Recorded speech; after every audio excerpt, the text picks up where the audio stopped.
Hello. Hi, guys. Hello, hello. Sorry, I'm a little skewed because I can't figure out the best place for my. Oh, there. I think that's better. Hello. Hi. Hi, Veronica. Hi, Kat. Hi, Tears. Hi, everyone. Everywhere on every social network. Oh, hi, Juju. Hi, Joe. How are you? I had the most ridiculous experience with Monobank today.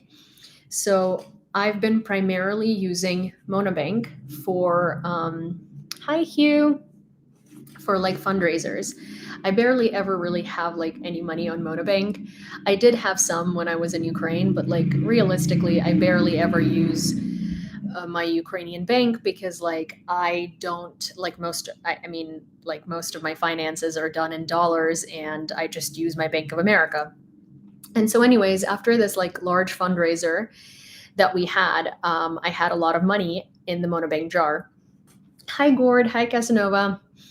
Um, and I withdrew it to send it to my contact at 59th Brigade. And also I withdrew part to buy the food rations. So we heard that the food rations thing was a failure for a while. Hi Janine and hi Michael. And I couldn't buy them because basically LickPay kept denying my card and saying, that it wasn't that it was a fraud, that it suspects fraudulent activity because it's a large purchase and I don't really make large purchases from my Monobank. Hi Daniel. And so I basically they basically froze my account for a moment and were you have to log in through Dia, which is this government app in Ukraine where you can identify yourself. I was okay. And they were confirm your identity. I was okay. So I confirmed my identity. Then the next day I put some money into my Monobank account to buy a bed for my dogs, right? In Ukraine, because I wanted to order it from a Ukrainian company in Ukraine, because I'm clearly not hauling a bed to Ukraine. And it was not even expensive. It was 30, as in it wasn't some crazy bed. It was $30. So they flagged that transaction and they wouldn't let me do it. And then they reach out to me and they're hi, we need to find out where your income is coming from, because we have no income statements for your persona. In Ukraine, whatsoever. And I'm just yeah, that's because I'm a permanent resident of the United States and I've never actually worked in Ukraine. And they're so how do you make your money? And I'm that's a very freaking weird question. Why are you asking me this? So anyways, they had to they were asking me for all of these details that I'm not comfortable providing this, this bank. So I was what is this really about, right? And they basically thought because my account has primarily been used, my Monobank has primarily been used for Monobank jar to raise money, that they are about to catch a massive scammer. And they're well, so we've seen these fundraisers on your account and we need proof that the funds have gone to so if you were raising this through social media, we need your social media posts. And which is wild. Who sends their bank a social media post? But I guess okay, this is Ukraine and it's wartime and this is pretty normal, I suppose. But so anyways, they're if you were raising this for social media, we need to see the social media posts, and then we also need to see receipts from where the funds have gone. And I was oh, I see. So first of all, because most of the fundraisers are done through both Monobank and PayPal, usually the receipts for purchases are for a much larger amount than whatever was accumulated on Monobank, right? So I sent them miles, literally miles of proof of these fundraisers. I sent them all of the posts for them. I sent them all of the posts where it's we've closed it, and it's all of the all of the things that have been purchased from there, because I usually post everything on Twitter, so that because transparency and accountability. So for each one of the fundraisers on Twitter, there is oh, we've closed this fundraiser, and literally I update everybody every 4 hours on the amount raised and on where the money has gone. And so it's kind of kind of like, it was funny because I sent them all of this. I sent them all the receipts because, for instance, like I did a fundraiser for pillows for the AFU through partially through Monobank and also through PayPal. So I think we raised like 20,000 hryvnias on Monobank and the rest, which was like, I think 70,000 altogether through like PayPal.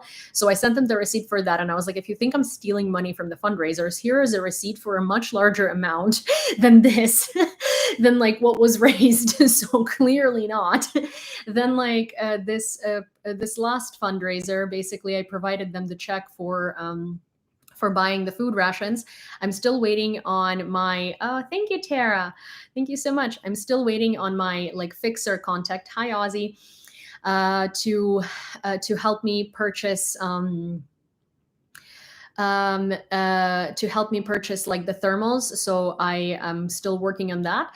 But I also, and they were like, oh, what about 110,000 hryvnias? And I'm like, if you look at my account, you will see that I have, so I've sent Irish 110,000 hryvnias, which is the $3,000 that is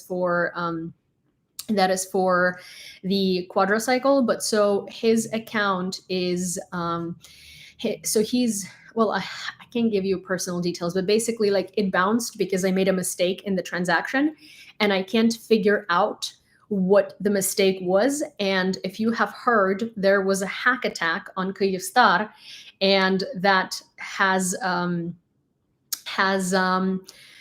like screwed up a lot of the people around the country, because a lot of the people are using Kyivstar.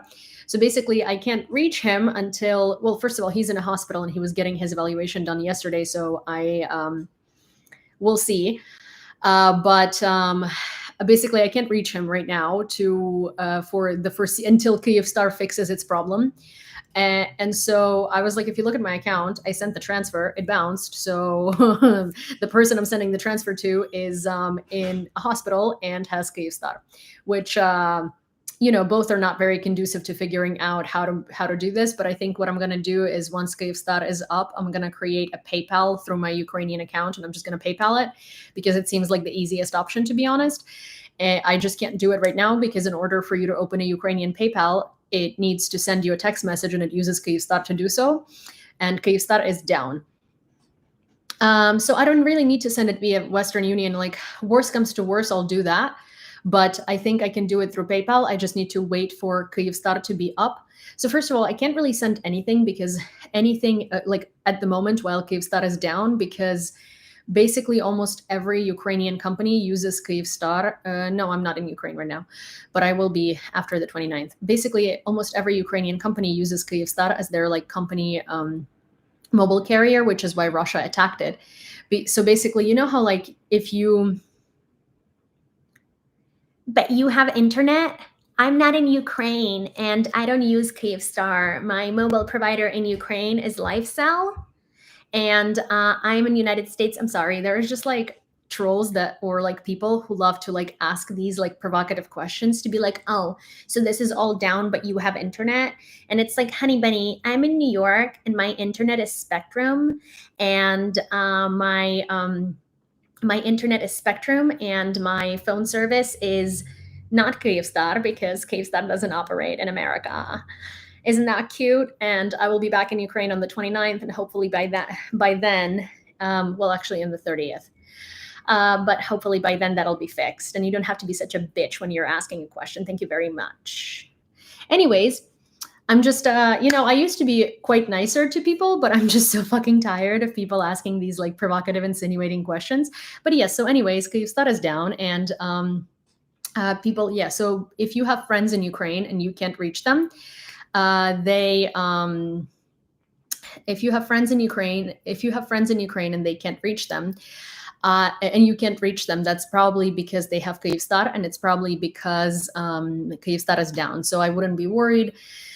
Literally, you can't like send text messages, like your mobile internet isn't working. So unless you're in your Wi-Fi, you're not really going to be able to do anything. And so what I was trying to say is that like normally, like if you have like Bank of America, or if you have like whatever Canadian bank, like they'll do like two-factor authentication. And so when you try to log into your account, or when you try to register an account or something, like you will receive a text message from like a 456 32 number, right? So that usually still goes through like a mobile carrier, right? So that carrier for most companies in Ukraine is Kyivstar, which is literally why Russia attacked it, because it screws up a lot of operations. So the reason why I wouldn't be able to use Western Union or any of that is likely because they also need a phone number, and they're for like in the foreseeable couple of days is likely because they'll also need to use a phone number, and that phone number is likely with Kyivstar. So I think I'm just gonna wait a day or two until Kyivstar is back up. It is one of the largest providers in Ukraine, so I'm sure that they will restore their service sooner than later, and that's basically that. So I'm gonna wait. I'm gonna wait to do that, and I'm just gonna open. Like so I have a PayPal, but if you have like basically if you have a Ukrainian card, you have to have a separate PayPal. If you have an American card, you have to have a separate PayPal. Like you can't have cards from different countries in one PayPal account. So I'm just gonna open up a PayPal with my Ukrainian card, and I'm just gonna send it through PayPal because I think it's just gonna be so I think it's just going to be like much easier. Is it a cell and bank provider? No, it's just a cell service provider. But what I'm trying to say is that most of the like banks, most of the transfers and stuff like that in Ukraine, for instance, like you will get a code to receive the money to your phone number. And if the company, for instance, Western Union, is using Kyivstar, they're not going to be able to send you a code. So most of the operations in a lot of companies today are not functioning because of this situation. Like, it's easy to think that just like, it's just cell service. Like everything is like, everything is fine. It's just people can't like call each other. But no, it actually screws up a lot of operations for a lot of things. So that's that. Thank you, Nick, and thank you, Chris. Also, I want to show you something really cool.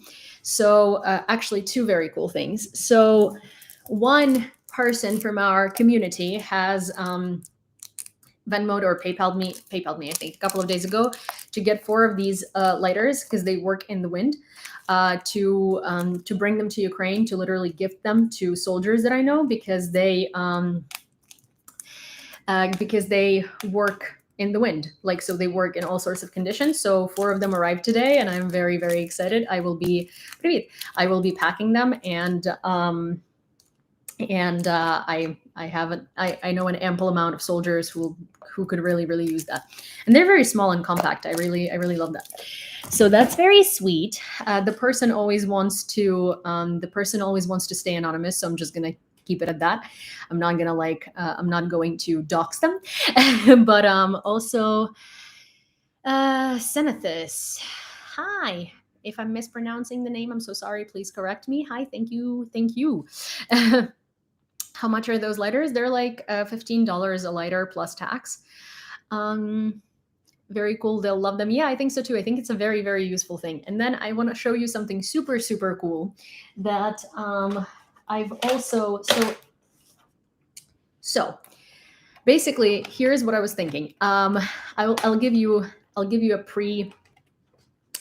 a pre-story to how this came to be, and then I'll show you what it is. Basically, a friend of mine is a soldier, and they spend a lot of time in a vehicle going between like the front line and other places. And the military service vehicles are usually like these really old cars that if they get totaled or something happens to them, it really doesn't matter because they just need to be like trucks. They just need to be like trucks and stuff like that, right? So they're usually like old from like 2009 or 2010. Some of them are like really ragged, and they drive, but they don't necessarily have like aux cords or anything like that. And so I constantly hear my friends who are in their vehicles listen to this like atrocious music, like, like Rihanna, Unfaithful, like stuff I was listening to when I was in like middle school. And when asked why, they're like, oh, no Bluetooth and no like cable, right? So I was like, oh my God. And I thought like I got something for my friend and that I thought would be like a really nice gift. and it's waterproof, and it has Bluetooth, and it actually is modeled after like an old military radio, and it's also you'll see in a second. But so then I told someone about this, and that's another anonymous person who was like, "Oh, why don't you buy more of these, basically, and also give it to some of your friends who are in the military?" So one of them arrived today, and some more are on the way. But this is this like little like little thing. It's like palm sized, right?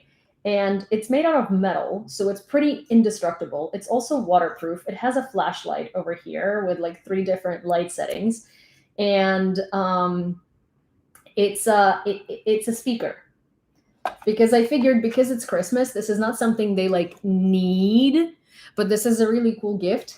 And so this is like a little Christmas thing, and it comes in this like massive box, which I don't know if I'm going to be able to take all of these massive boxes with me. I think I'm just going to like take it has like a little pouch there and a charger, because this is quite, this is quite sizable to put in a suitcase, especially if there are like 5 of them. But this is a really, really cool thing. And so if you were looking for an unusual present for someone that you know who's in the military, likes to listen to music. Oh, it also so I'm not going to open this right now because I'm going to break my nails if I try. But it also has like a carabiner, so you can hang it off it's just basically like a little thing that's supposed to like dangle off of your pants or something, and it's really small, so it fits in a pocket. And I don't know, I thought it was like a really, really cool present. And it's this company called Muzen, Muzen. And actually on their site, they have less choices than they do on Amazon. So if you were to look for them, I would suggest you do that on Amazon, because they do have much more variety of choice there. So so that's that. I don't know if the stream is glitching, or if you guys just have absolutely nothing to say about it.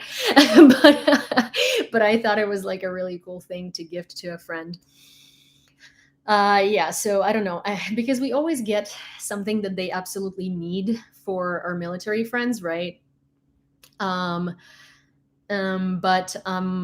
I wanted to get something that is just like, a Christmas present, but is also useful, and isn't just like something that is like combat related, or gloves, or whatever. So I don't know. And I think it's really cool because it's modeled after like an old school military radio. And they're, I think, like on sale right now. So they're normally like $110, but they're on sale for $70. And I think that's a pretty decent sale. And I think there is a model that's on sale for $60, depending on like the color you choose and stuff. And so so there is that. What is the general mood at this point in the war? Well, you can't really what do you mean by the general mood at this point in the war? Are you trying to ask if Ukrainians are willing to surrender territories for peace with Russia? That's never going to happen. That's the general mood, is that we're going to win this war, and we're going to take back all of our territory and free all of our people who have been living under Russian oppression. Is that what you were asking? Because that's what it is. And then, so before I dive into the news, here is something that I oh, hi Fremple, and that I want to show you. So I told you a couple of days ago about Cyny bucks, right? And you were like, what the fuck is that? So a little while ago, I came up with these they're kind of like tokens of appreciation for like donations, right? and they were like a way to raise money.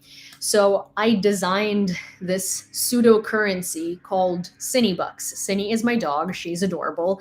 And a lot of the times, people are more excited to see Cyny than they are excited to see me. And I get them. I am also more excited to see Cyny than I am excited to see most people. But so they're Cyny bucks. So they're like not a real currency, but they are personalized, and they have like do I have my 148 Cyny bucks? That's not how it works.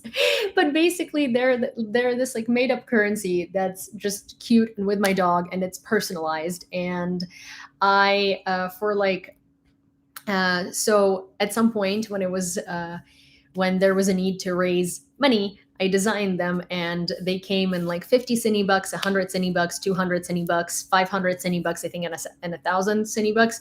Not that there were very few 500 or 1,000 Cyny bucks purchasers, but basically throughout Christmas season, I designed Christmas Cyny bucks, and for a donation of the equivalent to Cyny bucks, I send you electronically to your email the Cyny bucks. And I was thinking that for this Christmas season, I will do the Cyny bucks, like the Cyny bucks fundraising again, because once I get to Ukraine, or even before I do that, I would also want to buy like a decent amount of socks for the front lines, and for a bunch of different brigades, and a bunch of like maybe more food rations and stuff, because those are the things that are always needed. And a furlong exchange rate. But so okay, so you don't fully understand Cyny bucks because I haven't showed it yet, but like basically this is a Cyny bucks. It's a Christmas Cyny bucks. Okay, I'm actually more proud of the 200 Cyny bucks because I think it's just more adorable. But I don't really have that many Christmas pictures of my dog, but she's wearing a little like Christmas cone. And this is a Cyny buck, and it would have your name on it right here. It has a name on it because that's just that's the person that I opened my Photoshop to, who was the last Cyny bucks receiver, basically, or the most recent Cyny bucks receiver. But so these are Cyny bucks. They're available in 100 Cyny bucks and 200 Cyny bucks. And they have like a little Christmas tree over here to signify that these are, Christmas bucks. So yeah, so I'm going to post them on Twitter, and I'm going to like talk about them here. But basically, this is a Cyny buck, and please let me know which amounts you would want me to make these in, because right now I only have 100 and 200, but I also want to make like 50 and 25. And these are basically what I was talking about, and I would like to use them as like a token to fundraise during the Christmas season, to be able to buy more stuff for my friends at the front. And obviously after every time that there is like, I don't know, like $500 fundraised or something, I will put it out on Twitter what the money has been spent on, like the drill, I hope. And I think I'm gonna start posting on YouTube too, because a lot of you are not on Twitter. And I don't blame you. Twitter is an awful place. But as in, I just usually put all of the receipts and stuff on Twitter because it's easy. But I also realized that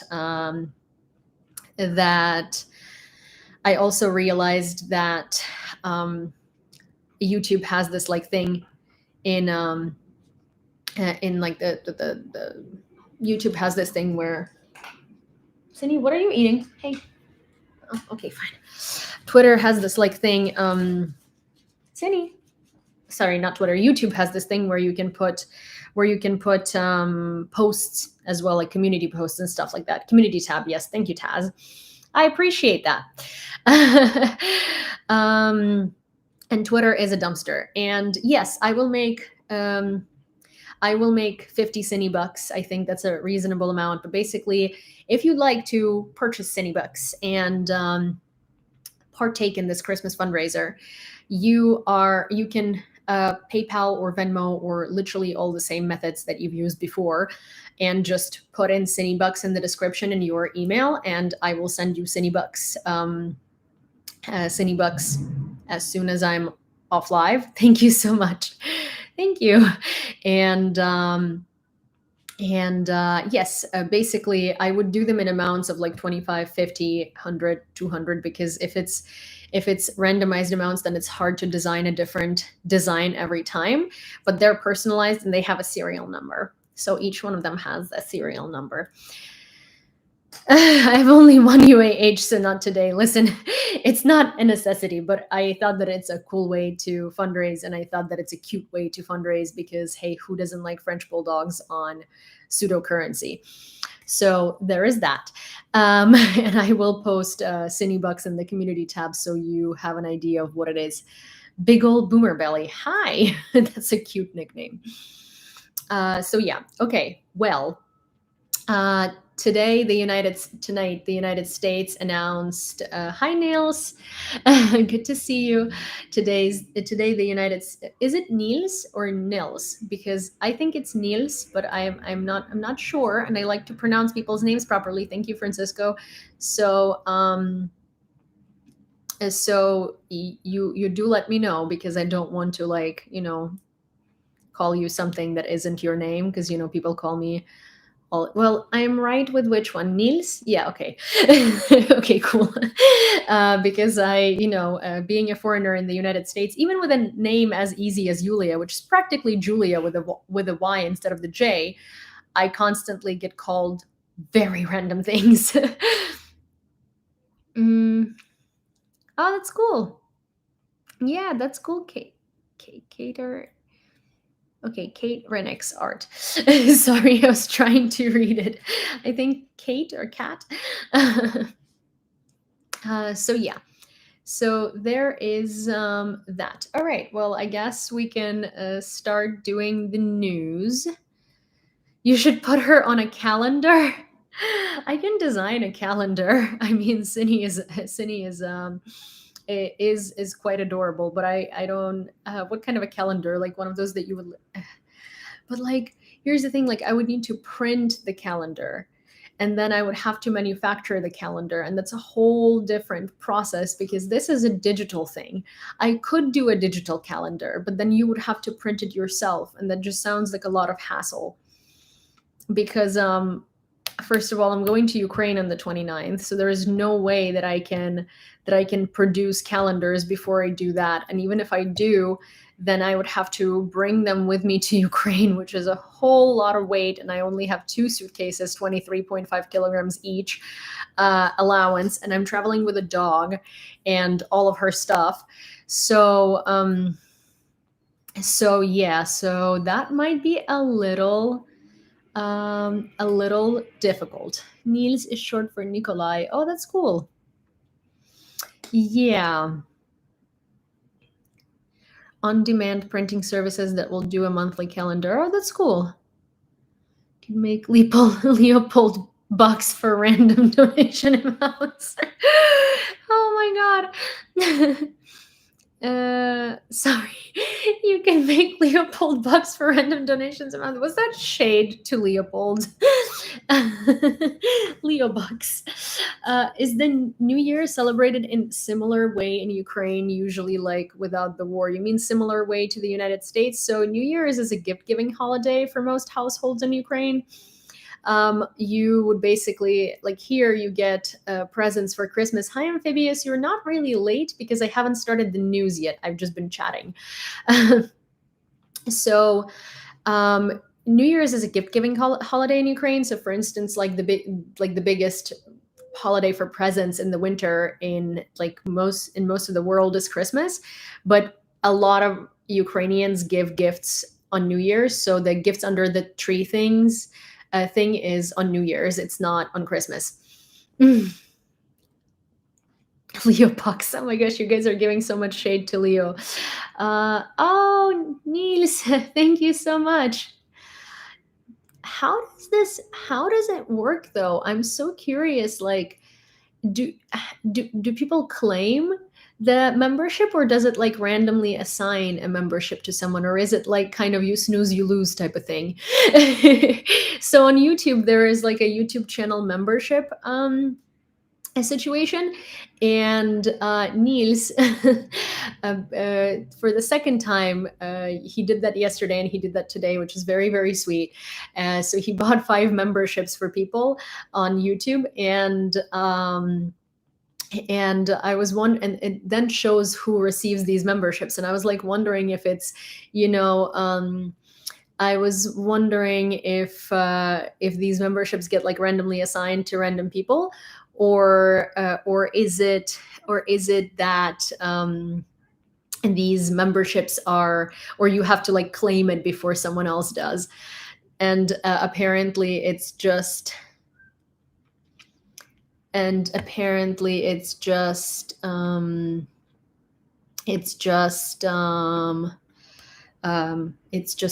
its face, it's just random, which is kind of cool. You can choose, as I remember. I think it's I think there are options, and I think that this option was randomized, which I think it's cool. I think it's like funny, you know, if it was not like random and you had to actually like go and like claim it and just be like so fast. Although maybe that is a thing. I don't know.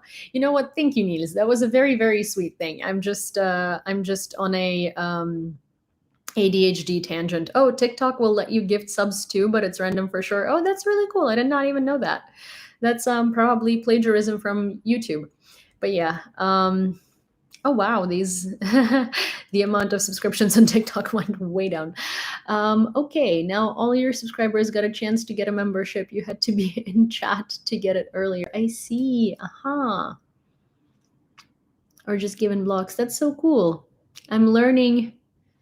Yeah, some Leopold bucks. Well, what is it? I think Niels is at a good Cyny bucks now. I think Niels can get an honorable Cyny buck. Um, I think it's what it should be like a 50 Cyny bucks at this point or something. We like green. Green is nice. I think it's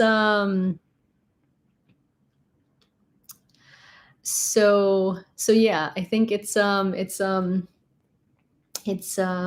is it? I think Niels, if you are on any social media that lets you DM me, aka Twitter, Instagram, or even TikTok, please do, and give me your email so I can send you your Cyny bucks. Digital one. Wait, something. Oh, I need 50 subs for someone to start doing that. I see. Yeah. I think there were 45 people on subscribed to TikTok, but it's now 33. And it's funny because I think it was 45 when I wasn't going live, and when I started going live, it went down to 33. So I'm just like, I'll be green next week. Oh, right. Green is, oh my gosh. Oh, hi, Chad. Thank you. Hello. Good to see you, Chad. How are you? Hi. Okay. I think I'm going to start doing the news because we have been chatting for quite a while. You're at 40 right now. It says 33. It says 33 on my thing, but I am not. Yeah, it says 33 out of 75. Sorry. This is like a little TikTok. Yeah. It says 33 on my end. So I don't know. Okay. We're going to start doing the news, you guys, because is my mom still baking? Because I constantly keep getting distracted by like fun chit-chatty questions. TikTok went down. I don't think so. I see people typing in TikTok. Hi, Chad. Oh my gosh, it's so good to see you. I've missed you. Okay, so 1 second. I will still look at the screen and I will still answer questions.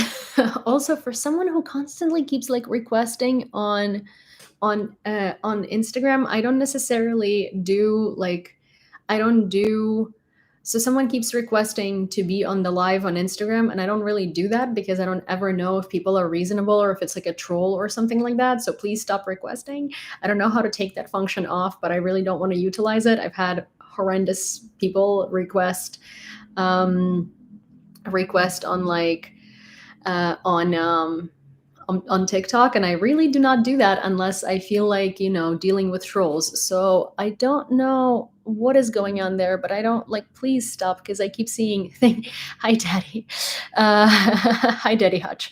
But I keep seeing like someone literally requesting, and I don't know how to, I don't know how to like prevent that from happening, and it's really bugging me because I just keep seeing this like red dot pop up, and it is really annoying.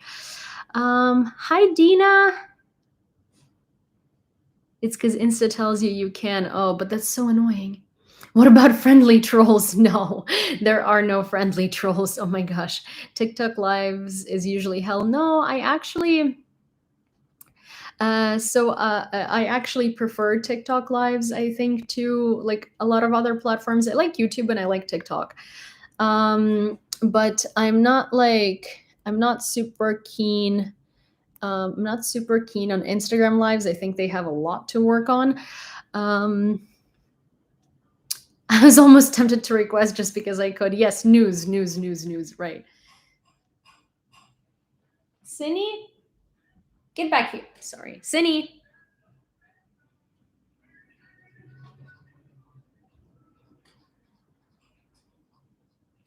Give me 1 second. I'm hearing very strange noises from my dog. Cyny! What the? Dude! First of all, no! No! No! No! Get out of here! Hey! Hey! Come here! Come here!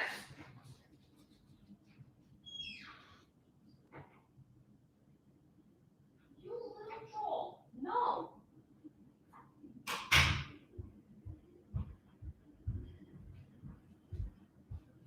Okay. Sorry.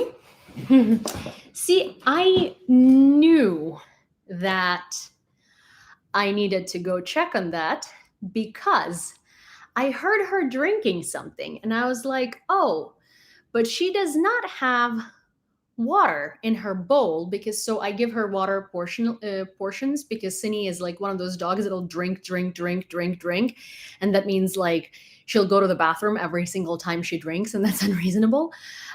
She doesn't like she drinks water whenever she's presented with it, even if she's not like even if she does is not like dehydrated. So I was like, what is that noise? And also her water bowl is like far away from this wall. And I had cereal, unfinished cereal, left on my coffee table. And this dog knows better that she's not allowed to touch any food that isn't hers given to her in her bowl. So she just drank a buttload of cereal milk.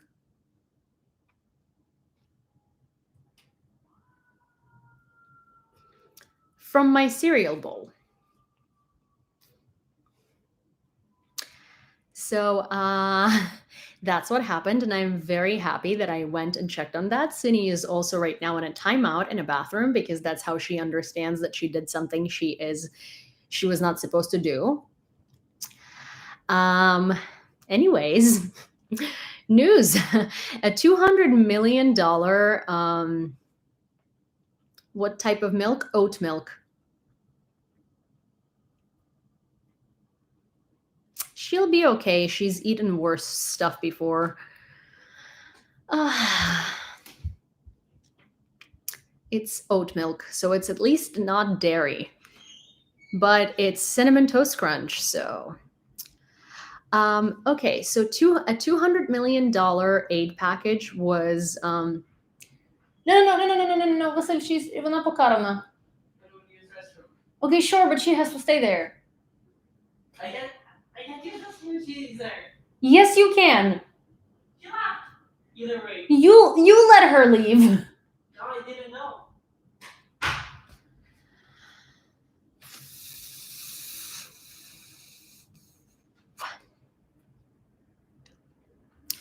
1 second.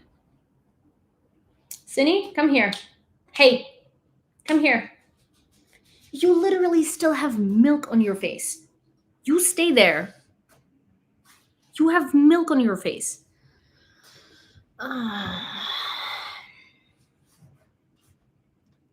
Okay. You know, today is just like such a conducive to doing a live day. um okay. So so hey, no, you listen.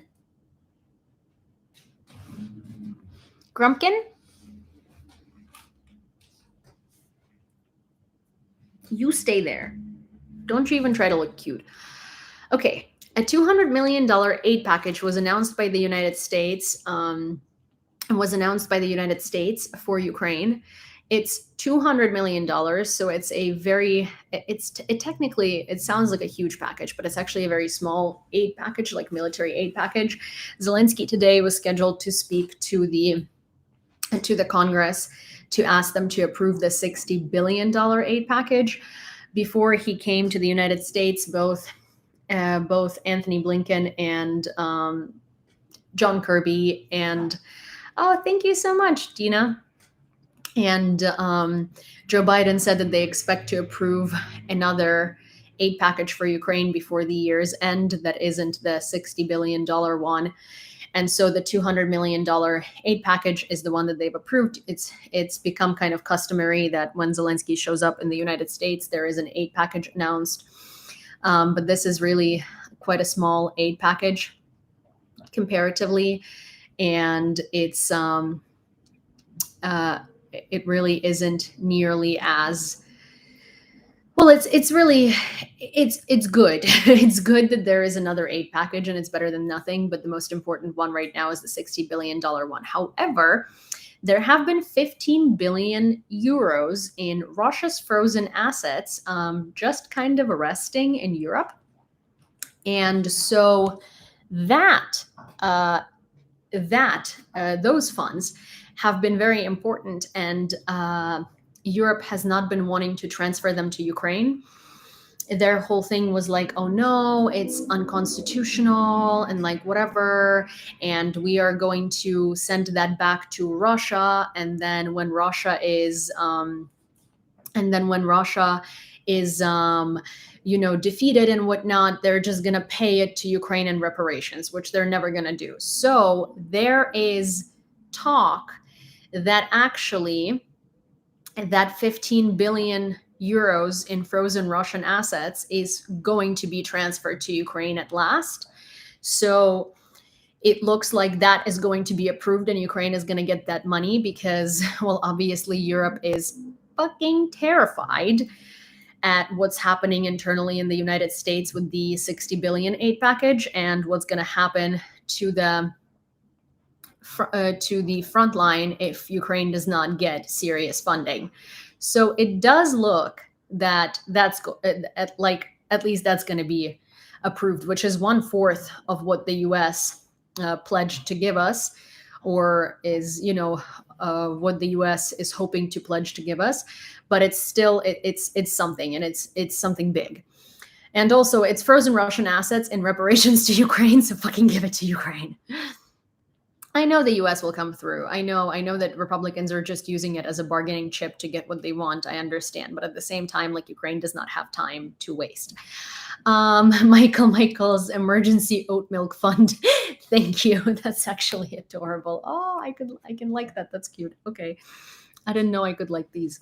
I'm still learning the YouTube functionality. Okay. The EU countries came close to agreeing on the 12th package of sanctions against Russia, which includes in particular a ban on diamonds of Russian origin and additional restrictions on Russian oil, says Reuters. So, interestingly, something that we never actually talk about is we talk about Russian gas and Russian oil, but we don't talk about Russian diamonds.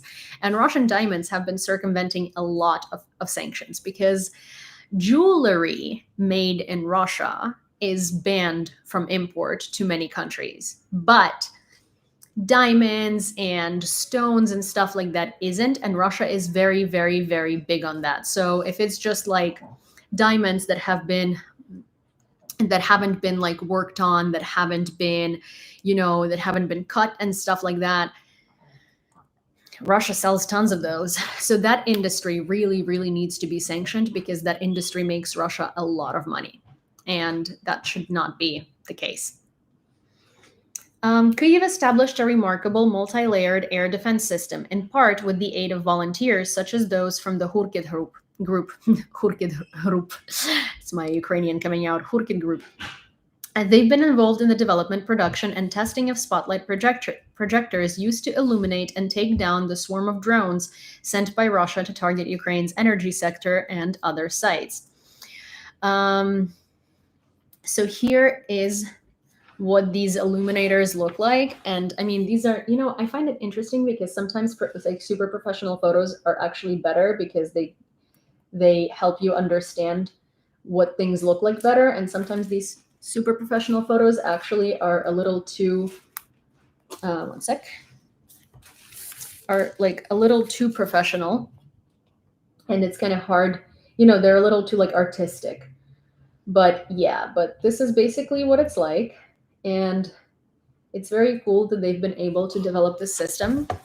And it's very cool that they've been able to come up with a solution for having an easier time to take down shaheds, like swarms of drones, because those are really, really hard to take down. They fly low, they fly in large groups, and no one's going to waste missiles to take those down.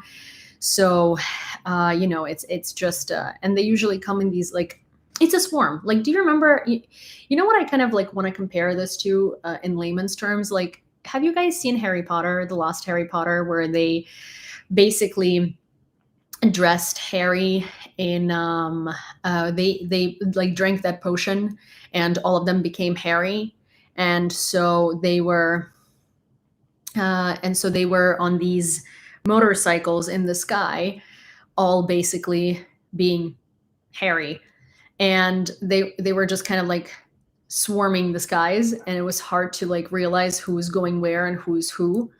And the reason for that was for them to have an easier time to get Harry Potter transferred safely. So that's kind of what it looks like when shaheds are in the sky. They're just kind of coming from different direction, and there are tons of them, and they're just, and it's misleading. It's really hard to take down, and they're also flying low. So there is that. Need the trident sign like Batman. Polyjuice. Yes, I think it was Polyjuice. They're under sanctions wise.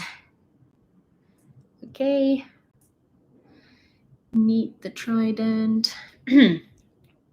President Zelenskyy met in the United States with the heads of U.S. defense companies, including BAE Systems, Boeing, Lockheed Martin, and General Dynamics. He proposed creating a European defense center in Ukraine. According to him, Ukraine is ready to produce more ammunition and military equipment and is willing to cut red tape and place orders. Kyiv also wants to invite American partners to take a stake in Ukrainian defense companies.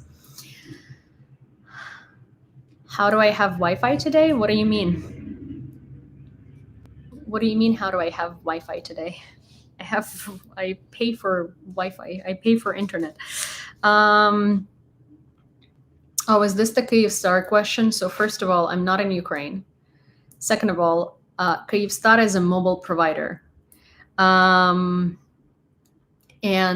they do also provide internet, but if you use something other than Kyivstar, then you're fine. So first of all, it got hacked in Ukraine and shut down. So no, that's not what happened. Kyivstar got hacked and shut down. Kyivstar is a mobile carrier, so like Verizon is, or like AT&T, or like T-Mobile. So Wi-Fi at your home is fine, but your mobile internet isn't working if you use Kyivstar. But there are other cell phone carriers like LifeCell and like Vodafone and stuff like that. So yeah. So there is that. So yesterday there was a video about Bradley's that we were talking about. I literally like looked everywhere and I cannot find that video with sound. It was just, I think, from wherever it was uploaded from its original source, it just was uploaded like in a crappy way, and so it ate the sound, and so now it's only like there with subtitles. I can post it on Twitter for those of you who wanted to watch it after the stream, and you can watch it on there because it does have subtitles, it just doesn't have sound. And for me, because this mirrors, the subtitles are not really going to be helpful for you guys, and I can't turn around all of these things. So then another thing is, oh, hi, Luann. It's a video about Bradley's in the front line. Also, I'm being told that I should... Cyny, can you please stop? Like, what are you doing? Cyny. Oh my God, dude, stop it. Dude, like, just Cyny. Hey, stop it. Stop. You're being such a difficult dog today. Anyways, it had no sound originally, just subtitles. Well, no, the person in the video is talking, so there should be sound. But I'm assuming that they were talking Ukrainian, so whatever original source uploaded it just probably deleted the Ukrainian sound and put subtitles on. But duty calls, got to go. Amphibious, see you later. But I also told you guys that I would tell you a little about Georgiy Gongadze, so I'm going to do that after we're done with the news. And we're going to talk a little bit about who he was and what he did and why it seems like... So here's the thing. His death is technically, or his murder is technically, an unsolved case. But I think every single person in Ukraine knows that that Kuchma ordered it. And there is a whole understanding that there's a whole tapes scandal that made it seem ever so much more obvious that it was Kuchma who ordered his death. So before we get there, let me maybe reload TikTok because it looks like it's lagging severely. So let me go reload that, and I will continue with the news afterwards. And then at the end of all of this, we will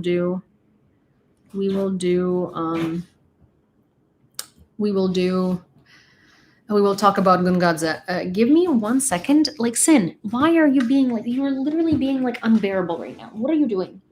What's your problem? Okay, let me reload TikTok. I'm staying here. Nothing's changing. So give me 1 sec.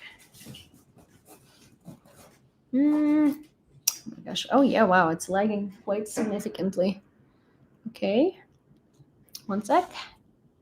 It is lagging really, like, quite a bit, which is strange, I would say, because let me see. Oh no, my gosh. Let me see what's happening here. It's just really wild because my internet has been pretty decent.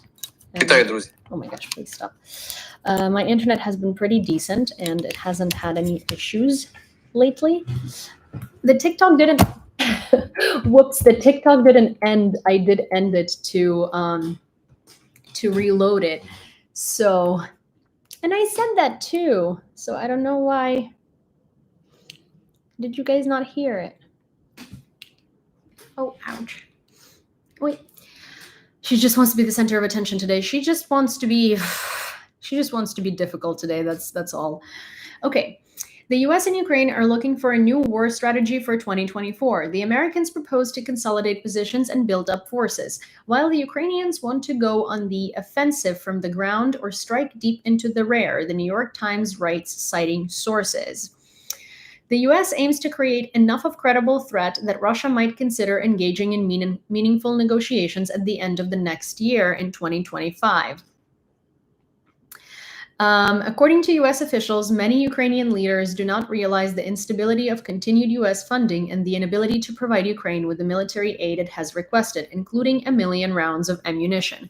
So yeah, if you did not know that, Ukraine has been pledged 1 million rounds of ammo, but only 380,000 have been delivered. I'm back from TikTok. It's way too laggy. Yeah, I hope that it's going to be less laggy right now. I reloaded it. And to someone who's saying abstracted away, Cyny might be downgraded as a backing currency. Ouch. I'm sure she's going to be upset about that. But to be fair, Cyny right now, Cyny currency is not doing so hot because, no Cyny bucks have been sold. So technically, Cyny is a backing currency because it is really doing not well, and against the dollar right now, it is really not doing well. Hi, Jeremy. Knew I liked you guys. So yeah, Putin is shifting the Russian economy onto war tracks, and its direction is Europe. Unfortunately, he had time for this, but the direction of these war tracks is clear. Russia is targeting not only Ukraine's land resources, but also our people. It will not be satisfied with just a part of Ukraine or even the entire territory. For Russia, Ukraine is just a stepping stone to act like the old empire that died in 1989. The president of Ukraine said in a speech at the US National Defense University. So the interesting thing about this is it's not even that. It's not even about the Soviet Union. It's about restoring the Russian Empire, and it's kind of like similar to how World War III started, right? It did not start with like bombings of Europe. It did not start in a full scale war. It started with Soviet Union and Germany, and it started with them invading Poland. So if you think about it, right now it is a very similar scenario where Russia is trying to do the exact same thing that it did way before, because Russia is an imperial power that is not going to stop. Like when you see some of Russian advertisements, and we like kind of all laugh at them, right? Because they're really stupid. They will put billboards up that say things like, "The Russian territory doesn't end anywhere," and like, it sounds funny. It sounds kind of narcissistic. It sort of sounds like idiocy, and we just laugh at it. But that kind of shows you also their motivations and shows you how they think. And they think that Russia is this, is this like kind of place that doesn't have an end. And they want the world. Like they want European territory, they want Finland, they want Sweden, they want Latvia, they want Lithuania, they want Ukraine, they want Poland. They don't think that any of us are our separate nations. They think we're their slaves and that we should be, in fact, under them. So it's kind of silly and it's naive to think that Russia just wants to take parts of Ukraine and you can negotiate with it and everything is going to be done. Like, no, Russia is a bloodthirsty monster, and Russia wants to destabilize the world because the world as is, especially with democracies, is not favorable for Russia because it can't keep up its dictatorial regime in such circumstance, especially if the countries it's running against are more powerful than it is, right? And it's really, it's kind of scary. Is under occupation right now has proven to me enough. Wait, are you under? Please tell me you're not watching this from under.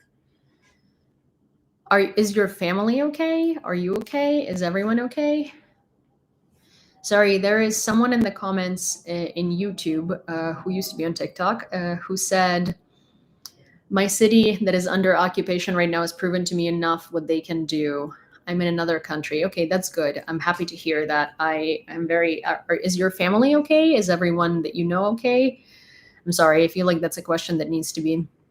Some of family is still under. I'm really sorry, and I hope that you have contact with them, and I hope that they're okay, because obviously they're not okay because they're under Russian occupation. But at the same time, I hope they're as okay as one can be under the circumstance.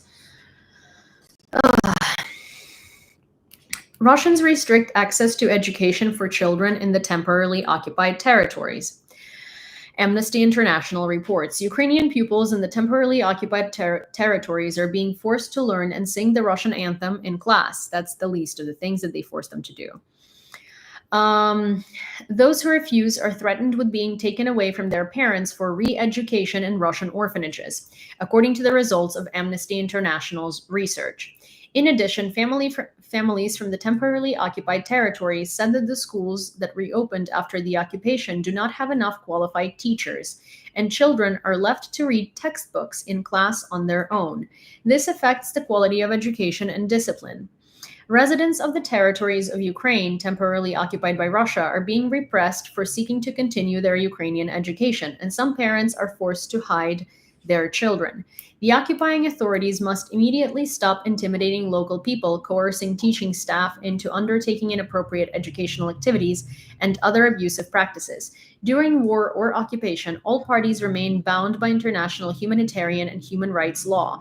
Ensuring children's right to access to quality education is one such duty, and it must be fully respected, the AI states.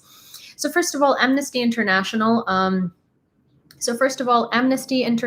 is a god awful useless organization that has been trying to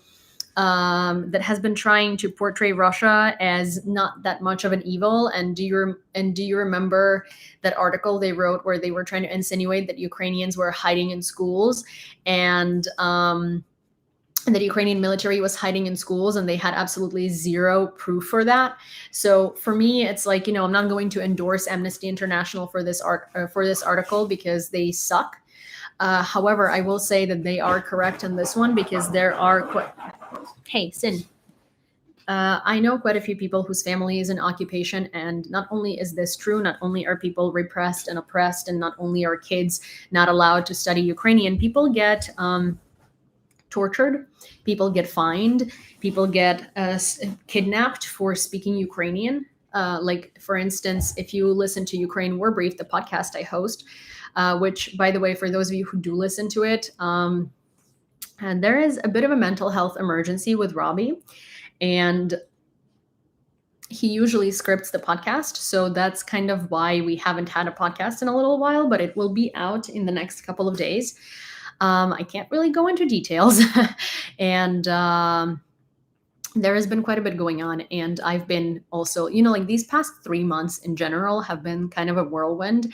And it's been hard to sort of do something consistently because, it's like going to Ukraine, coming back from Ukraine, going back to Ukraine, traveling to Boston, like doing all these things. It's kind of been a little... a little bit difficult. Also, to the people who are asking, what specifically is going on with Robbie, he's gonna be okay. He just needs some time, and yeah. And so he's just taking care of his mental health, and we will let you know once he'll let you know if he wants to, and I'll just keep you posted. But it's not my place to talk about what he's going through. So, but he's okay. He just needs time, and and a good probably change of meds. Well, whatever. So, anyways, that's that. But so Ukraine War Brief, the podcast that I'm a host of, that Robbie scripts, we did cover a story from Maria Shvalova. She's a literary scholar and a professor at Kyiv Mohila Academy, and her family lives in parts of her family family live in occupation. She was telling us how thank you guys, you're very sweet. And she was telling us how her relatives were like arrested and fined for literally speaking Ukrainian at a grocery store. They've been kidnapped multiple times. They have been threatened, and this is going on all throughout And it's like, children can be taken away from parents and sent to like orphanages in Russia if the children try to speak Ukrainian. It's just there is a lot of oppressive and repressive and oppressive actions that are happening in Ukraine, and I just find it I find it awful, basically. And to people who say things like, oh, why don't you just like negotiate, or like, oh, maybe you shouldn't return all the occupied territories right away. It's like people live in hell, and then like the longer they live there, the more they're brainwashed into thinking that this hell is okay, and then their kids are born into that hell and they're brainwashed to think that this is like a real place, and that the reason why they live in this hellhole that has no real passports or access to the outside world is because they're like zombie Nazis in Ukraine who are out to kill them. So no, you really can't delay that. The UK to help Ukraine restore forests and national parks affected by the war. At the COP28 climate summit in Dubai, the Minister of Environmental Protection and Natural Resources of Ukraine, Ruslan Strelets, and the UK Secretary of State for Environment, Food and Rural Affairs, Steve Barclay, signed a memorandum of cooperation. According to environmentalists, it will take at least 80 years to restore Ukraine's burned forests. 80 years. Like, I'm not even going to be alive then. And that's just with the damage now. Imagine how much more damage Russia is going to cause.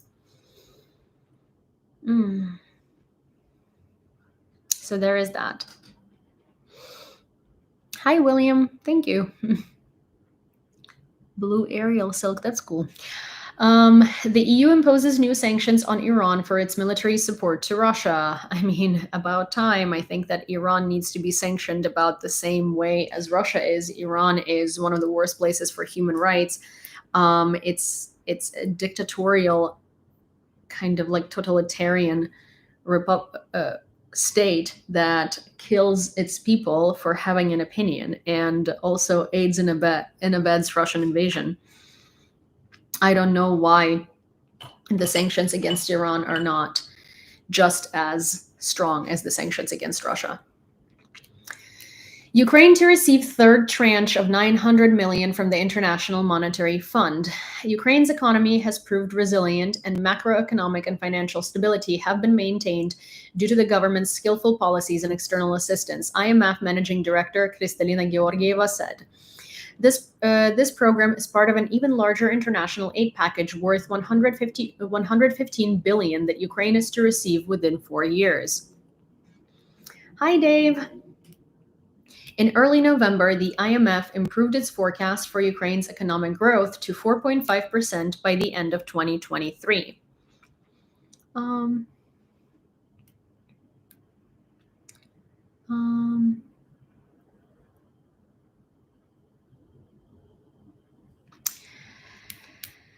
The Ukrainian research icebreaker Noosphere delivered cargo to the Ukrainian Antarctic Station, Academic Vernadsky. The icebreaker's next destination will be Chile, where it will deliver Polish polar explorers. This is the third year in a row that a Ukrainian vessel, instead of a Russian one, has been providing personnel replacement at the Polish Antarctic Station, Arktowski. That's actually really cool. President Zelenskyy arrived at the U.S. Congress, where he's to meet with U.S. senators and congressmen and discuss financial aid to Ukraine. He also has a scheduled meeting with U.S. President Joe Biden that was at 9 a.m. today. The European Commission intends to raise up to 15 billion euros by 2027 in the form of income from reinvestments of frozen Russian assets. These funds are to be used for the support of Ukraine. Financial Times. There you have it. The European Commission plan had been delayed since the summer after several EU member states and the European Central Bank raised legal and financial concerns. But the faltering US and EU efforts to agree on additional financial support for Ukraine have given fresh impetus to the proposals to tap profits from frozen Russian assets. To win over skeptics, the Commission will initially require central securities depositories holding Russian central bank assets to place the profits generated from them in separate accounts. The profit will then be transferred to the EU's common budget. The Commission estimates this would generate up to $3 billion a year or $15 billion between 2023 and 2027. The amount would depend on interest rates throughout the period. EU member states would need to unanimously back the plan, as well as further implementing steps before the money could be disbursed to Kyiv. And this is where we get to Orban and Hungary and their blocking of everything Ukraine related every time. So yeah, fun. The occupiers plan to nationalize Ukrainian land plots. The Russians are planning to conduct an inventory of land plots and nationalize those whose owners refused to re-register their ownership rights, the National Resistance Center of Ukraine reports. In order to register the right of ownership in accordance with the occupation legislation, which has no legal force, it is necessary to obtain a passport of the Russian Federation. Therefore, the occupiers are actually pursuing a policy of blackmail in the temporarily occupied territories. At the same time, the Russians threaten not only to take the land from the Ukrainians, but also everything built on the land. So basically, this is how Ukrainian citizens are being blackmailed into taking Russian passports. Those who don't want the Russian passports, they're being blackmailed into taking these freaking passports and registering their land, because if they don't, then their houses, their apartments, their houses, their everything they have is going to be taken away from them.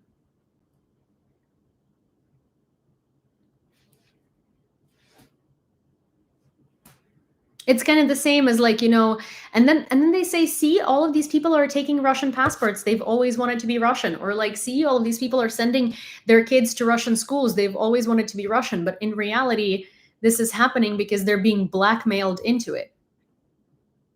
They didn't want Russian passports. They didn't want to be in Russian schools by any means. It's so awful.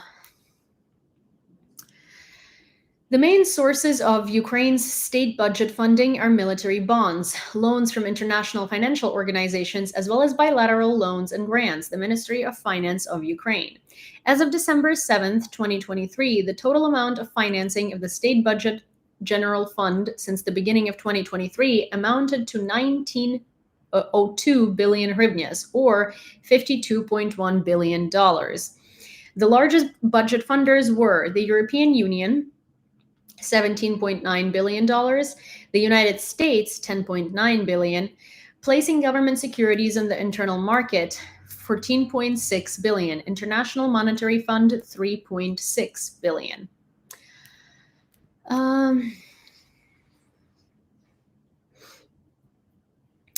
Finland is opening 2 border crossing points for Russians, Valima and Niirala.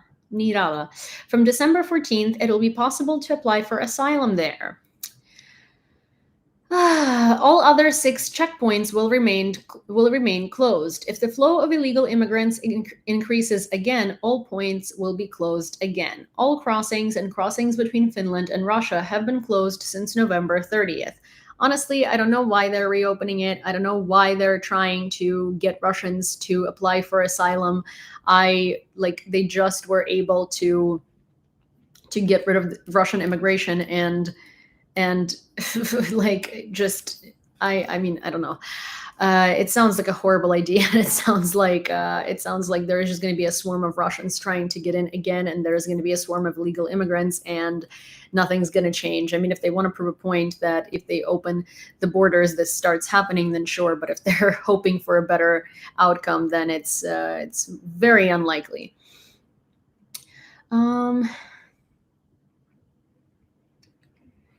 Okay. Zelenskyy met with Biden at the White House, and there is, here is the meeting after which the $200 million in additional aid was announced.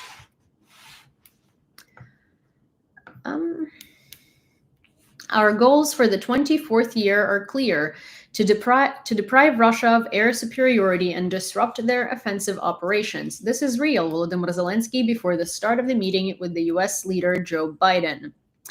A declassified US intelligence report estimates that the war in Ukraine cost Russia 315,000 soldiers killed and wounded, or nearly 90% of the personnel it had at the start of the conflict, according to Reuters. The report says that Moscow's losses in personnel and armored vehicles have set back modernization of the Russian military by 18 years. It's also said that Russia has 13,000 tanks left. Today, due to a cyber attack, Kyivstar, one of Ukraine's largest mobile communications providers, experienced a service disruption. The system crash resulted from an immensely powerful hacker attack. As of 8 p.m. Kyiv time, subscriber connections were partially restored, and efforts to fully resolve the issue will continue tomorrow. Oh, sorry, 1,300 tanks left. Так, Kyivstar не працює, я знаю, він не працює весь день. Kyivstar працює кошмар.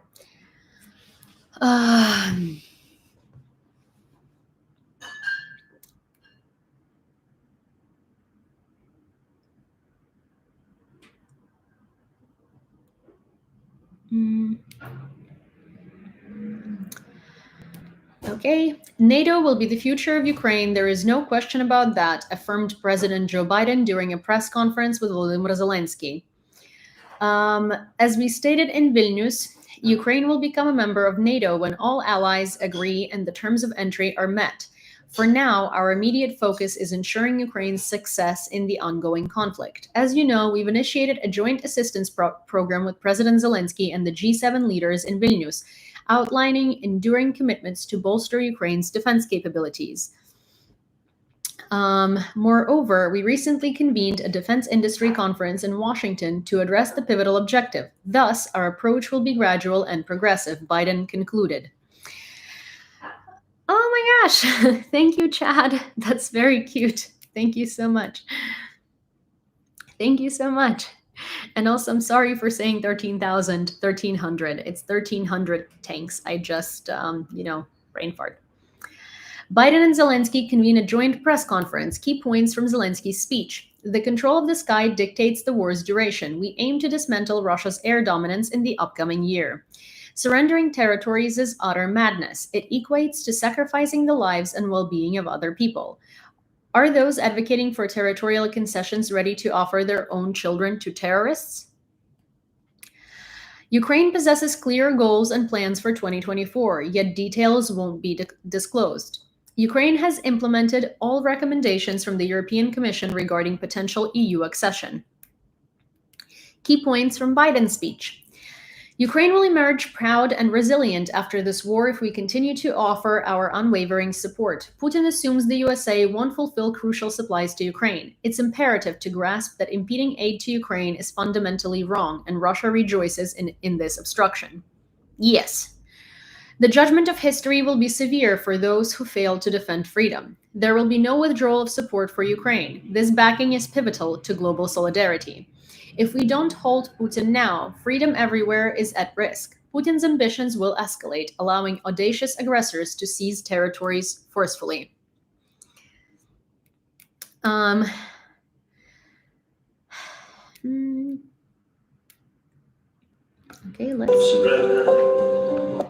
Okay, there is this very cute video between Zelenskyy and Biden.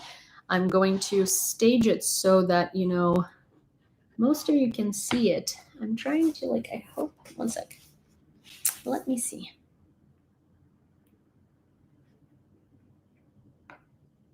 Okay. Oh my gosh. Oh, why do I always do that? Sorry, one sec. Sorry. Because this phone is not mounted on anything, so But I want to put it up and have you guys look at it. I swear, poor phone with Instagram. Sorry, guys. You're the ones that are getting by far the shittiest experience, and it's just because I don't really have. Okay. No, this is not working, is it? Okay, it isn't working. So here's what we're gonna do. We're just gonna do this.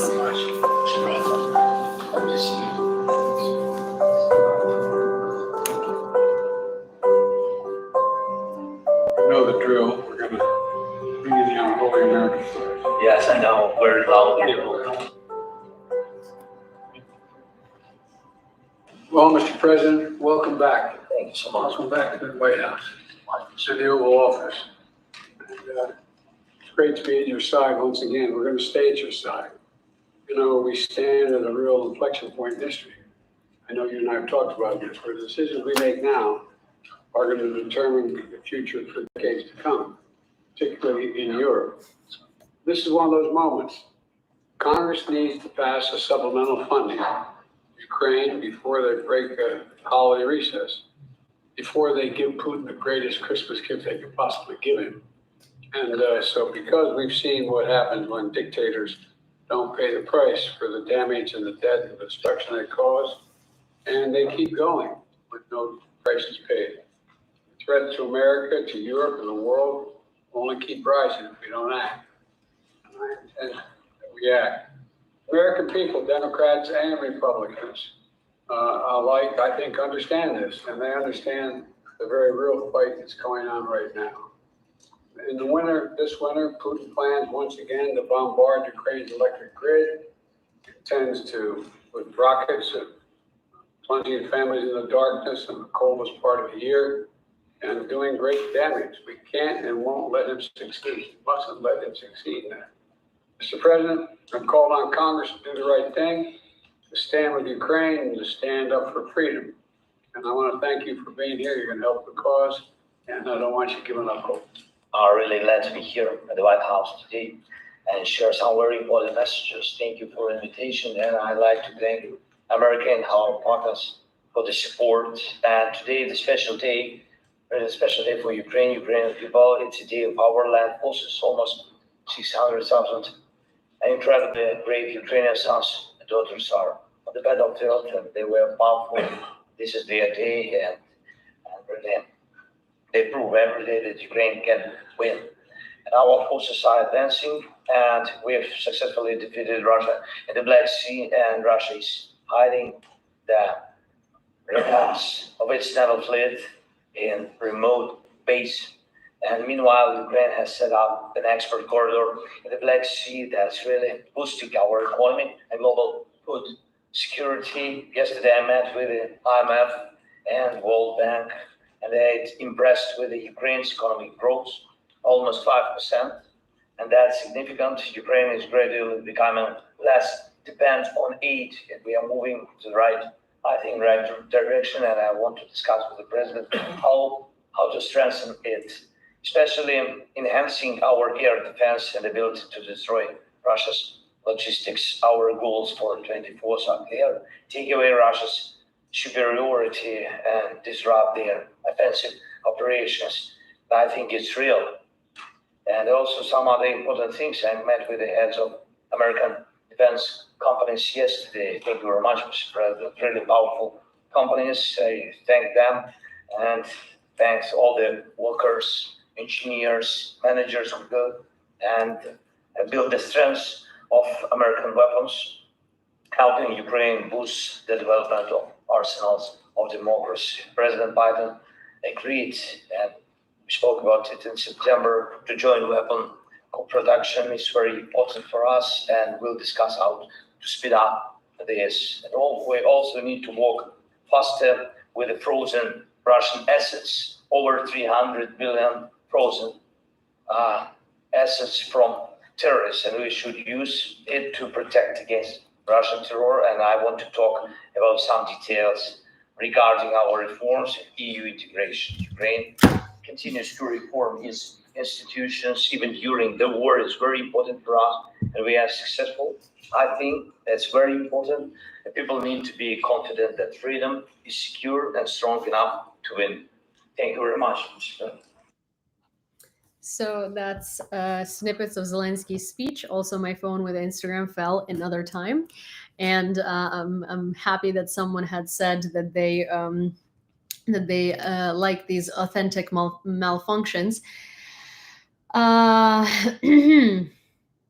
So that's that's lovely. I wish these malfunctions weren't nearly as like prevalent as they are, because I'm sure it's nice to have them sometimes, but every 5 minutes is a little much. So yeah, so the speech was really good. Zelensky did very well. I mean, he's a pretty good speaker for someone who's saying like he can be our president in Australia. So guys, here is the thing, and like nothing against Australia. I really want to go to like Brisbane. I really want to go to Melbourne. I really want to go to the Gold Coast. I really want to visit Australia. But the problem that you guys have is like everything that isn't human, sometimes human too, that lives in Australia wants to kill you. The spiders, the snakes, the kangaroos that will literally freaking try to drown you. Like, there are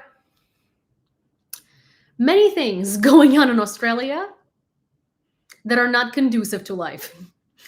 And I will tell you that I highly doubt that first of all, your parliament is very different. Your legal system is very different. Leave our president to us. But also I do not think that Zelensky will be moving to Australia. You guys have watch out for the drop bears. Oh my god. You know what? You have enough things that are trying to kill you that are not drop bears, okay? Like, let's stop with the drop bears. We get it. Ha ha ha, foreigners. I did fall for that for a little while, and then I figured out those are just Photoshop koalas. Which, by the way, don't those have like gonorrhea or like chlamydia outbreaks? Also, like I've said this many times, but like, can we just talk about it for a second? I know this is not Ukraine related, but like, how did koalas get chlamydia? And if chlamydia originated in koalas, how did humans get chlamydia?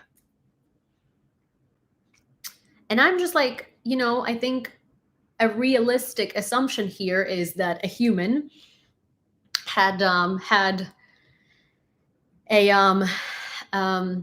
relationship with a koala.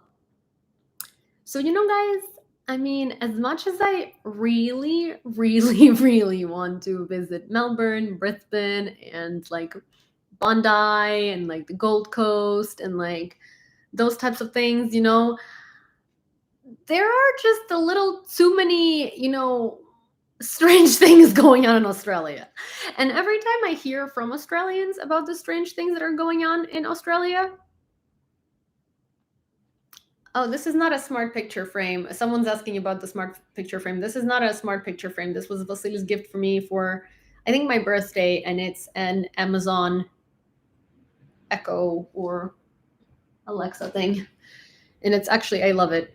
I call it a nag board. It nags me all the time and makes me do things that I need to do. But yes, every time I talk about people from Australia, everybody says Cyny is like, Sydney is like, where the most deadliest things are at. Жах якраз, як зараз росіяни просуваються, щойно подивилася на карту, це лякає. Вони просуваються в деяких місцях, а в деяких місцях не просуваються. Вони просуваються на 5 метрів. Це взагалі нічого не міняє, українці також просуваються.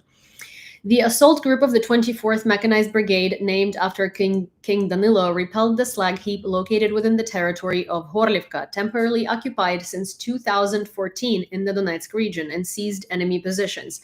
So the slag heap in Horlivka has been recaptured, and it's and there are 8 flags on that slag heap. 8 Ukrainian flags for 8 years of occupation, because last time Ukraine held these positions was 8 years ago. There were powerful explosions recorded in Kyiv at 8:05 p.m. Eastern Standard Time, which makes it 3 a.m. Kyiv time. According to preliminary information, the air defense system successfully intercepted all incoming missiles. Further specifics, including the missile type and additional details, will be available in the morning.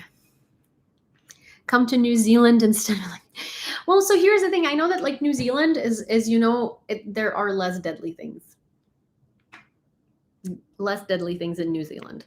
I'm sorry. I'm just still on the, on the drop bears situation, but you guys really need to do something about that chlamydia and koalas. Like there is enough chlamydia in the world and not koalas, and you guys have lots of koalas and lots of chlamydia in koalas. Just FYI.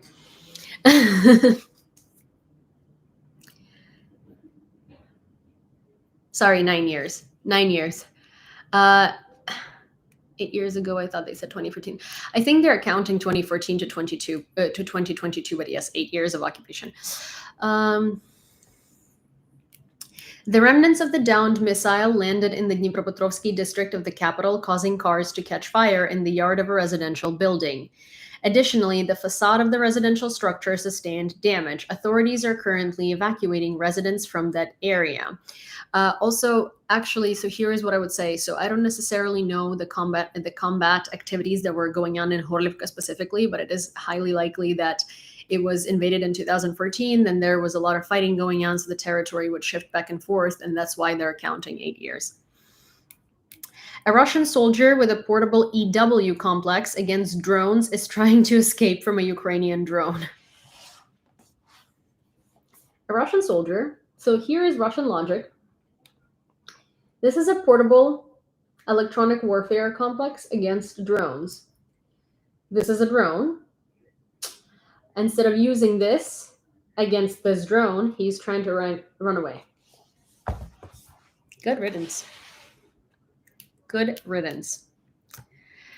So yeah, that's what I had for you for today, except for the story that I want to show you. 1 second.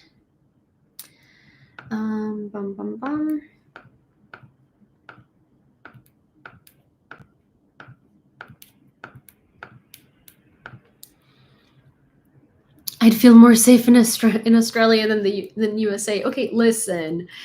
If you're thinking like safe from people, yes, I feel way safer in Australia in terms of people. Do I feel safer in Australia in terms of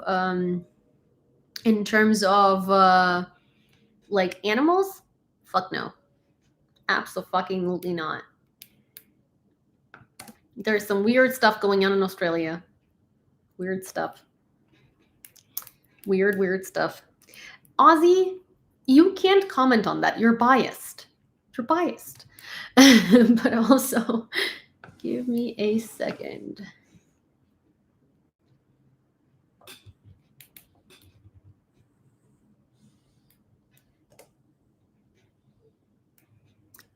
Okay. I'm actually going to translate you an article because I want to get the timeline completely right. So so on September 16th, 2000, a Ukrainian journalist and the founder of the internet publication Ukrainska Pravda, Georgiy Gongadze, was kidnapped. Hi, Chris. So that was 16th of September. On the 2nd of November that same year, his headless body or beheaded body was found in the Tarashin forest. His death in 2000 became a national drama and one of the reasons for protesting against the then president, Leonid Kuchma. There was a tape scandal, a tape on which it appears that Kuchma is ordering the murder of Gongadze. But obviously, there is not much that it's like hard to prove. So his death is still ruled as unsolved, but we all in Ukraine know who did it. Okay, so I'm going to read you the timeline of what happened. On 16th of September 2000, he disappeared. In the evening of the 16th of September of 2000, the journalist and the founder of the internet publication Ukrainska Pravda, Georgiy Gongadze, disappeared after he left the apartment of Olena Pratula, the editor-in-chief of that publication. The last time that Pratula saw him was around 22:30 when he was going home. After that, no one has seen Gongadze again. On November 2nd, 2000, his beheaded body was found in a shallow grave approximately 100 kilometers from Kyiv. Officially, the prosecutor's office concluded that the body belonged to the journalist only on September 3rd of year 2002. The remnants of his skull, remnants of the skull that, according to the general prosecutor, belonged to Gongadze, were found only 9 years later, somewhere in Kyiv region. On November 28th, 2000, it's the beginning of the tape scandal. After 2 months after Gongadze disappeared, at that point, the head of the Social Party of Ukraine, Alexander Moroz, stated that he has secret tapes, tape recordings of then President Kuchma and some of the higher postulated MPs that shed some light on the killing of Georgiy Gongadze. Moroz stated that these talks give reason to believe that then President Kuchma was connected to the disappearance of Gongadze. Kuchma obviously denied all of these allegations, and then these tapes were published for the general public to hear, and that's when the tape scandal began. On February 27th, 2001, the prosecutor general had concluded that the fact of death of Georgiy Gongadze was a murder, and it was a deliberate murder. On basically in May 15th, 2001, Kuchma stated that he knows the names of the killers of Gongadze. And the next day, then Prime Minister of Internal Affairs Yury Smirnov stated that the killing has no political motives and has been done by some sort of gangs, and it was 2 gang members that killed him that then died in December of year 2000, which is kind of funny because it's interesting that, someone would say, yeah, I know who killed him, and there was no political motivation behind it. Meanwhile, Kuchma was trying to turn Ukraine into a dictatorship, and he was trying to switch Ukrainian parliamentary model from parliamentary presidential, which means the parliament has the last word, to presidential parliamentary, which means the president has unhinged power. And he was planning on doing like a referendum between the people and kind of hiding that fact so the people would vote and not really know what they voted for. And there was a lot of corruption going on and a lot of schemes like that going on in Kuchma's government, and he basically was also responsible for bringing Ukraine back to like a bilateral kind of relationship with Russia, and he fucked over Ukraine quite a bit. And so Gongadze was responsible for shedding light on all of these events. And when he was banned from working in virtually every single news production in Ukraine, he founded Ukrainska Pravda online because the internet was only like becoming a thing then. And so he founded Ukrainska Pravda online. And that's why, and that's how he was able to bring all of that information to people. And obviously for Kuchma, he was a threat because he was unraveling all of Kuchma's wrongdoing. So it's funny to say that there is no political motivation behind it. On October 22nd, 2003, the general of police, Pukac, was arrested. Then, as it became known in the process of the investigation, this general's police department and his unit was actually spying on Gongadze.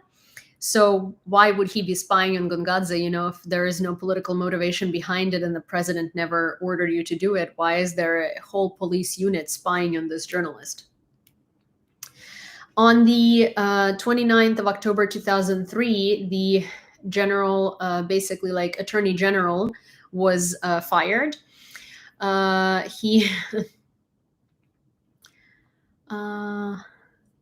So he was fired because he was trying to get to the truth.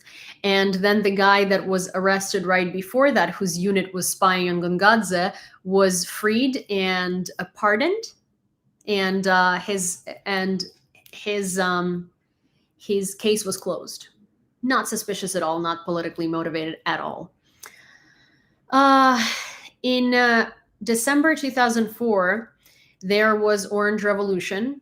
And during Orange Revolution, Piskun, the attorney general who was fired for digging too deep, was able to overturn him being laid off. And then he came back to his post and he brought his old team and he restarted the investigation into the disappearance of Gongadze. SBU basically put out an arrest order for Pukac, that guy that was freed and whose unit was spying on Gongadze. And up until the 21st of July 2009, Pukac was an internationally wanted man.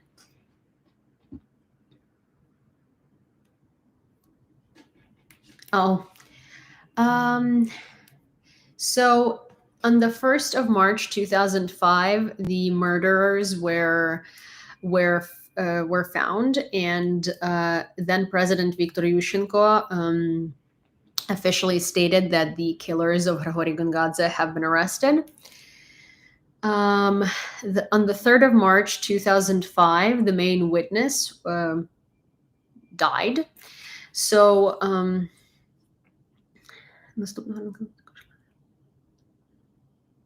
basically, on the next morning, on the day, so a couple of days before that, before the 3rd of March, the Attorney General made it public that they would be interrogating the main witness, and the main witness was the head of the Ministry of Internal Affairs, the then head of the Ministry of Internal Affairs, Yuri Kravchenko, and he just did not survive. He was found dead in his like summer house near Kyiv. So Gongadze was given the Order of the Hero of Ukraine, and his case his case has been heard until pretty much like 2020. Like there still hasn't been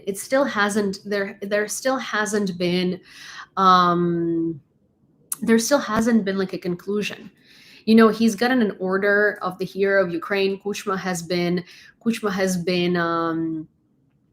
interrogated, but really no one has been charged outside of these two guys that killed him, yet someone ordered his death. It's not just these two guys that randomly decided to kill him. And there is really no like conclusion to this story, and no one's really punished, right? So in 2011, they opened a case against Kuchma, then they interrogated him. Then in 2011 as well, they canceled the case against Kuchma. In 2013, they had a verdict for Pukac, which is the guy whose unit was spying on Gongadze. In 2016, there was his funeral. So think about it. He died in 2000, and his funeral was in 2016, 16 years later. 16 years later.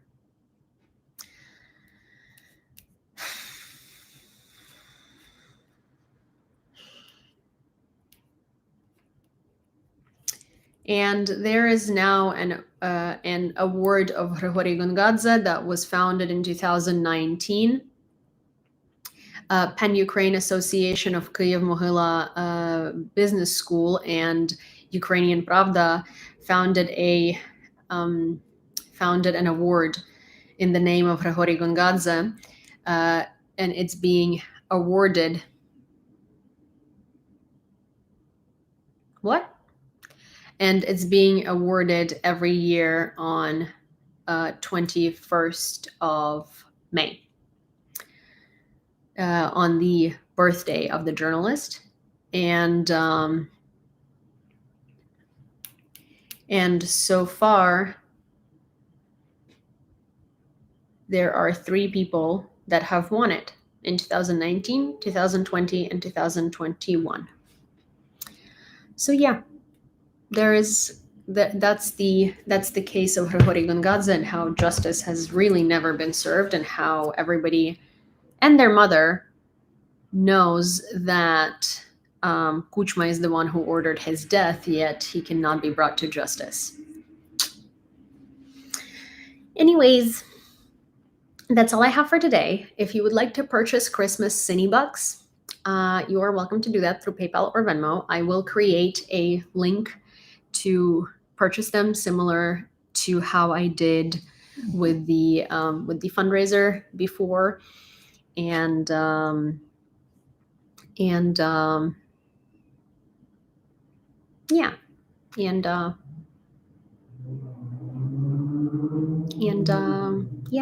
hope that they can be used for good things before Christmas and New Year's.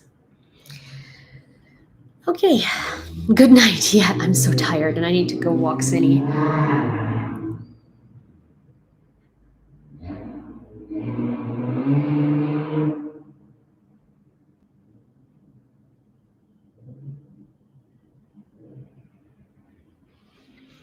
Well, Michael, that's not necessarily how it happens, because yes, there were a lot of deaths like that happening all over former Soviet republics, but not everyone in every former Soviet republic was trying to become a dictator just like Putin, and it is a very Soviet thing to do. And Kuchma was one of the worst things that has ever happened to Ukraine, because he was basically Putin, and we just didn't let him become one. But alrighty, I will see you guys tomorrow. Good night. I will go look at at some things that I need to do in Ukraine, and hope that Kyivstar gets back. And I'll see you tomorrow. Bye, guys. Okay. How do I do this? And yes. Play. And oh my gosh. Oh wait. This one. End stream. Bye.